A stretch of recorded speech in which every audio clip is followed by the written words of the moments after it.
C Joseph Vijay எனும் நான்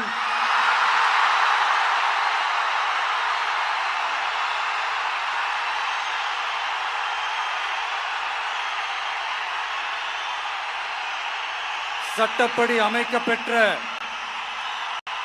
இந்திய அரசியல் அமைப்பின்பால்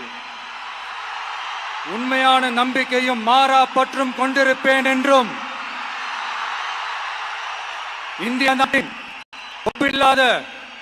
முழு முதல் ஆட்சியையும் ஒருமையையும் நிலை நிறுத்துவேன் என்றும் தமிழ்நாட்டு அரசின் முதலமைச்சராக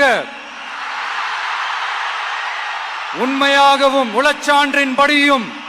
என் கடமைகளை நிறைவேற்றுவேன் என்றும் அரசியல் அமைப்பிற்கும் சட்டத்திற்கும் இணங்க